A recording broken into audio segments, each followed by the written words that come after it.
Hello everyone, welcome back. We have a treat today, another great review from Claire and Stephen, who do reviews of Stephen's video channel of books. My name is Matthew Mackenzie, so I'll be asking a few questions. Would you like to introduce yourself, Stephen? Stephen Vizinczey. I wrote In Praise of Older Women, An Innocent Millionaire, and my latest book is 3 Wishes. Excellent. And Claire? My name's Claire Parker. I'm a friend of Stephen's. I've known him for over 40 years, but what I would like to say is that it is thanks to Stephen that I read the great Russian writers like Dostoevsky, Tolstoy, Pushkin. I have an MA in literature, French and English literature, which I enjoy very much, reading great writers, but it is thanks to Stephen that I discovered the great Russian writers. Excellent, excellent. So let's get straight into this. So today, as the title of the video says, this is going to be a review about Crime and Punishment, which I believe is about the trouble, and I do struggle with Russians' names, they're ever so long. Please correct me if I get it wrong. Raskolnikov. Brilliant. A young man living in St. Petersburg, you know, he used to be a student, I believe, and he became test student so poor that he had to stop studying. However, he plans to kill what he believes a selfish old pawnbroker for her money and acts on his plan. But from what I know about this book, it seems that one of the themes of this large and famous book is that it's about alienation. Hence, Raskolnikov's pride separates him from society. You know, he sees himself as superior to other people, and thus this leads him on to not being able to relate to anyone. So my first question is in regards to this theme, and I'd like to start with Claire. What do you think are the overall themes, or is the overall theme, and the meaning of Crime and Punishment? Well, you could look on it as a crime novel, on a very superficial level. It's a psychological novel, but at the end there is hope. It's a novel about crime and redemption. Redemption at the end. Yes. You agree? Yes, I think about the alienation which Matthew mentioned. One of the great things about Dostoevsky, nobody described poverty and the horror of poverty, being poor, as well as Dostoevsky. Yeah. And at the time of him trying to write the book, well, before he wrote the book, he was destitute himself. He had a lot of gambling debts, and he obviously, as you mentioned, Stephen, he took all those ideas from how he lived his life, in a sense, to describe the situation of the student, the situation of poverty. Going back to his writing style, actually, how would you describe, and I'm going to ask Stephen, how would you describe Fyodor's writing style in Crime and Punishment? Because you read a lot of books, and I'm sure you've gone through this style, and I know you've read his other books as well. Yeah. Notes from the Underground. Well, I think there are so many unique things about Dostoevsky, apart from being the most convincing and writer about poverty and the effects of poverty. He is also great in pathos, and when characters suddenly see, which they haven't seen before. A great example of that is in poor folk, poor people, which actually his first masterpiece. And I could never think of Dostoevsky without thinking how lucky Russian writers were, and how right D.H. Lawrence was, who also had been a teacher, who was against extending education, and he didn't like the idea that illiterates should be made literate, because he feared that that will mean that the whole culture will be to please the illiterates. You're going to say something, Claire. Sorry, what was that? We are talking about D.H. Lawrence's being against educating illiterate people, making them literate. He said they'd only end up reading The Sun. Yes. Yes. Yes. They wouldn't read great literature. And all this is true. And this is why we're doing this video, to help promote great literature. Because the next question I want to focus on is, and I'll start with yourself again, Claire, why should anyone read Crime and Punishment in this day and age of TV and stuff you can see on mobile phones and tablets, in the age of visual treats, I suppose, you know? Why should anyone take a book like that and read it? Well, if you pick it up and start reading it, you will not put it down. It's a very, on a superficial level, it's a very thrilling novel. But it's got everything in it. It's got so many wonderful characters, like Raskolnikov and Sonia, who loves. But it's a great sociological novel as well, the background. Raskolnikov is very poor. But he does something devilish in that book, doesn't he? I mean, do you want to describe? I mean, it's sort of spoilers. I don't care. I'm going to read it. You know, what makes murdered because he's so poor? So yeah. He murders poor. But there's many poor people around. Yeah. They don't all do this thing. So why is this so important in this novel? I mean, not every poor person takes an axe and goes off. I think that yes, he murders her. I think that worse than that first murder is the second murder. Yes. Because he murders her servant who witnesses the first murder and kills her with an axe. And that is horrible. So he's driven to it because obviously he thinks he's going to be a detective, because that's the rest of the novel. Yeah. Seeing inside his mind, inside the mind of a murderer. Yeah. Is fascinating, terrifying. It's actually quite a terrifying novel. Then you have the investigator. Because we can never sort of get inside a murderer's mind, isn't it? It's got to be horrific. Yes. And that's what I suppose is enticing about reading such a book. Like how can someone be driven to do this? What makes us different from those types of people? Anyone can fall into poverty. He's definitely a very singular character. I think he must have been a loner. Yeah. You know, he's wrapped up in his own thoughts all the time. Yeah. He's poor. He commits 2 murders, and then that's what he has to live with. The fact that he's done it and the fear of being detected. And of course he confesses to Sonia, who loves him. He tells her what he's done, and she still loves it. One terrible thing about poverty, that you suffer so much from it, that you become callous about other people's suffering. Careless, yes. That's true. And you can't relate to others. I mean, especially in this day and age during the pandemic, and how it's affected so many people's lives and businesses and education. A lot of people lost their work, and unfortunately some people have fallen through the net. Yes. You know, and it just shows the situation on poverty and how people can become alienated from society. But the distinction is what drives someone like Raskolnikov to do these evil deeds, because not everyone can do this sort of thing. When you read the novel and you witness the murders he's committed, which are acts of great evil, you might condemn him, but you don't alienate yourself from this man. You don't want him to be discovered. You don't want him to suffer anymore. So it's a kind of almost an anti-hero.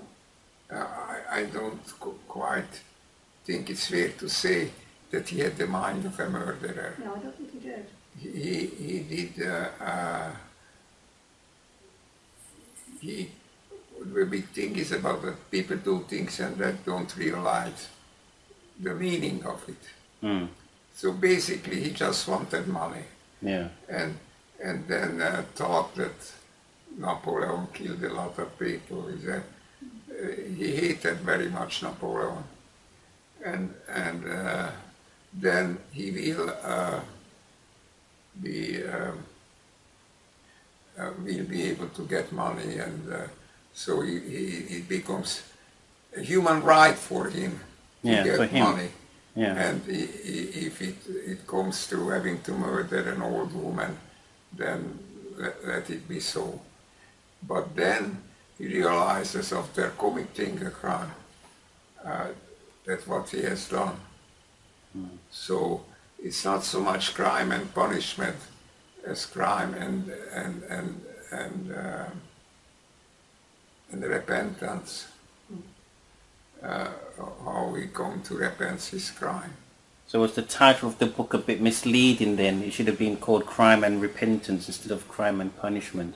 Yeah. That's a good point. Yeah. Well, he gets the punishment, but his sentence is reduced. I mean, I don't know what it was originally, many years in prison in Siberia. But he was condemned to death. It was, Dostoevsky was condemned to death. but he committed an act of great kindness. Yeah. I've forgotten her name. The woman's husband died and she didn't have the money to bury him. And he gives it to her. Yeah. It's very interesting that Nabokov, who hated Dostoevsky, Did he? and that it was one of Nabokov's ancestors who comes from a Russian noble family who actually condemned Dostoevsky to death. But we're talking about the character as well in the book, is that correct? Rather than... But I think it kind of... Was gone. Well, also what is good about it, that he wrote from his own experiences, of course, and that we can't forget. And therefore, so he knew what he was talking about. But he used to say that what a young writer should do is to sentence to a penal colony, and then they learn how to write. Then they will learn about human nature. And Claire, you wanted to come in there, isn't it, and mention something that Stephen had mentioned. Do you remember what it is? No. If not, then I'm just going to go into... In fact, I was going to ask Stephen, actually, and I know you're not a great fan of this book, but even still, we should try and sell it, because I know you're even less of a fan on what stuff they might show on TV. So why should anyone attempt to read Crime and Punishment, even if you're not a great fan of the book?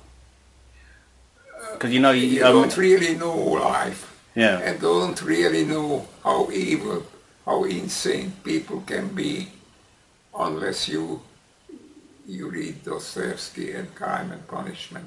But what you learn first of all to Crime and Punishment is to walk carefully in the dark night. Well, yeah, depending where you are, I suppose. Yeah, and what human beings are capable of. And that's in all his work. Yeah. But poverty is a theme of this novel, because in any society at any time, poverty and crime are very often linked. Yeah. You know, if Raskolnikov hadn't been so poor and destitute, he would never have murdered the old lady. Would you agree with that, Stephen? If you hadn't been so poor? I mean, if you are nearly starving and so someone tells you about some injustice, then you think, what injustice? Yeah, you think of your own... I'm nearly starving and nobody gives a damn. But what I'm struggling with is why some people still cope with destitution and poverty while others turn to this deed. No matter what way you dress it up, it's still murder. Yeah. Although I do take your view that unfortunately some people can be driven to this, and I didn't mention at the start, his idea, even before he commits the murder, is how he's different from other people. He feels more superior. He does, yes. And maybe that was the straw that broke the camel's back. That's a sine qua non of any crime. Yeah. You have to feel you're superior to your victim. Yes. Of course, because you are. When you do something, you have power to take their life. Is that correct? I'm gonna. But even before you take your life, I mean, take the person's life. Outlook, you know. Yeah. You know, taking life is the end of a road. It starts by you feeling superior. Yeah, of course. Claire, Yes. I've given you something to read just to whet the viewer's appetite, and I'd like you to read that out, that large block of text. This passage. That's Okay. brilliant. Yes. What do you think? Shouted Razumikin, louder than ever. You think I'm attacking them for talking nonsense? Not a bit. I like them to talk nonsense. That's man's one privilege over all creation. Through error you come to the truth. I am a man because I err. You never reach any truth without making 14 mistakes, and very likely 114. And a fine thing too, in its way. But we can't even make mistakes on our own account. Talk nonsense, but talk your own nonsense, and I'll kiss you for it. To go wrong in one's own way is better than to go right in someone else's. In the first case, you are a man, and in the second, you are no better than a bird. Truth won't escape you, but life can be cramped. There have been examples. And what are we doing now? In science, development, thought, invention, ideals, aims, liberalism, judgment, experience, and everything, we are still in the preparatory class at school. We prefer to live on other people's ideas. It's what we're used to. Am I right? Am I right? Cried Razumikin, pressing and shaking the two ladies' hands. That's wonderfully read. So what do you think about that, Stephen? What does that sort of say to you about the book and the writing style? It's very important. I said it in another context, that people's imagination from Marx and Engels to Lenin and Stalin and all of us at the time, the great thing in what happened to humanity was the railways. And people conceived history as a railway, and everybody believed in progress. What a great thing about Dostoevsky is that he ridicules the idea of progress and shows that people don't get any better and civilization doesn't get any better. Indeed, how could we say that we progress most since the slave society when we end up with the nuclear bomb? And it is, everything is that way. So what is really find people, and Lenin's secret police found particularly objectionable is the idea that people don't progress, don't become better. And as far as Dostoevsky was concerned, they were getting worse. And what he did is went down to the depth of human stupidity, cruelty, and insensitivity, and bloodthirst. If you want to know how crazy sane people can be, you have to read Dostoevsky. Brilliant. One final question before we wrap this up, and I think I really enjoyed this review. I think so many of the viewers can learn a lot from this. And I know there's spoilers in this review, but the final question is, do you agree or disagree that Raskolnikov was redeemed at the end of the novel? I'll start with yourself, Claire. Do you think he was redeemed? I think he was. He was very much helped by that, by Sonia. Yeah. He lost. So it ends on a note of hope. I think he was redeemed. I think he felt his redemption. And Stephen? Well, he had great trouble with women, and he was a great gambler. And one of his best books is The Gambler. And he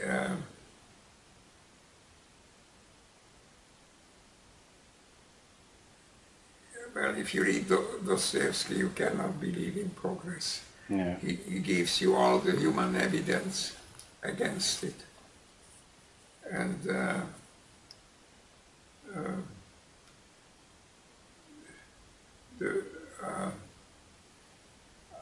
my favorite is Poor People, a short novel. Incidentally, if you ever read Dostoevsky, I would say that even before Crime and Punishment, you should read Poor People.